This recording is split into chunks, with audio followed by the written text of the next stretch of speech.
বন্ধুরা কেমন আছেন সবাই? আশা করি সবাই খুব ভালো আছেন। বন্ধুরা আমরা এখন যেখানে দাঁড়িয়ে আছি সেটার নাম হচ্ছে সবুজপত্র মাড হাউস। মানে হচ্ছে বিষয়টা হচ্ছে একটা সবুজপত্র তো মাড হাউস, গুগল ম্যাপে দেখলাম তো মাড হাউস লেখা। আচ্ছা আমি বলি, মেইন কনসেপ্টটা হচ্ছে আপনি সবুজের মধ্যে থাকবেন, হ্যাঁ। আর মাড হাউস মানে হচ্ছে কাদা দিয়ে তৈরি মাঠ, মানে ঘর এরকম। তো দেখেন আমার চারপাশে যে বাড়িগুলো দেখতে পাচ্ছেন কি সুন্দর, এগুলো আসলে রিসোর্ট না, এগুলো হচ্ছে এখানকার যারা বাড়ির মালিক তারা এখানে থাকে হচ্ছে কি এটা সেকেন্ড হোম হিসেবে। তারা মাঝে মধ্যে বেড়াতে আসে, হ্যাঁ। যদি যখন তারা এখানে বেড়াতে আসবে মানে অবসর টাইমটাকে, রিটায়ার্ড টাইমটাকে তারা এখানে এনজয় করতে আসে। এটা ওই রিসোর্টের মতো না, এটা পার্মানেন্টলি মালিকানা তাদের।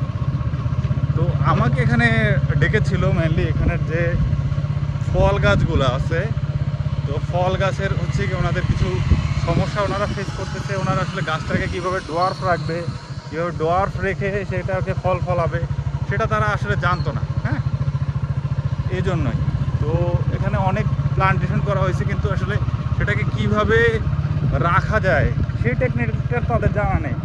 এই যে যেমন একটা কাজ করছে, খুব ভালো কাজ হচ্ছে কি তারা নারকেল গাছটাকে জলের কাছাকাছি রোপণ করছে। এটা খুবই ভালো কাজ, কারণ হচ্ছে কোকোনাট হচ্ছে ওয়াটার লাভিং প্লান্ট।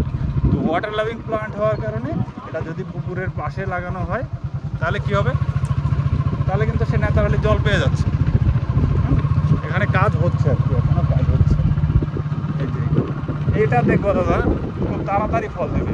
এই গাছগুলো পুকুরের পাড়ে লাগানো হয়েছে। তো আমরা নারকেলটাকে নিয়ে কিন্তু আসলে আমার অনেক আশা। কি জন্য? নারকেল হচ্ছে আমাদের কল্পতরু, আমাদের ধর্মে এটাকে উল্লেখ করা আছে কল্পতরু। নারকেলটা এমন একটা ফসল যেটা হচ্ছে গিয়ে কি বলবো, আপনার বাড়িতে যদি 10টা নারকেল গাছ থাকে, ঠিক আছে, 10টা যদি নারকেল গাছ থাকে আপনি মোটামুটি আপনার কিন্তু চলে যাবে। তো এখানে সব হাই প্রোফাইল লোকজন বসবাস করে। এই যে গভর্নমেন্ট অফ ইন্ডিয়া গাড়ি, তো সব বাড়িতেই কিন্তু গাড়ি আছে, গ্যারেজ আছে, সবাই কিন্তু মানে কি বলবো, মানে হাই প্রোফাইল লোকজন, টাকাওয়ালা পয়সাওয়ালা লোকজন। আমরা ভাই গরিব মানুষ। বাড়িগুলো দেখলেই বুঝতে পারবেন একটা রিসোর্টের মতো সুন্দর জায়গা।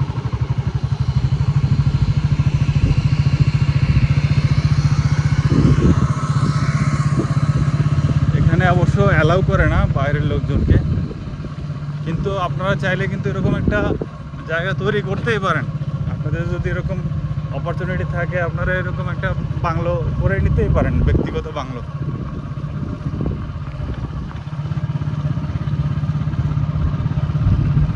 মানে চারদিকে যখন যাচ্ছি দেখেন মনে হবে জানি আমি ইউরোপের কোনো কান্ট্রিতে আসছি।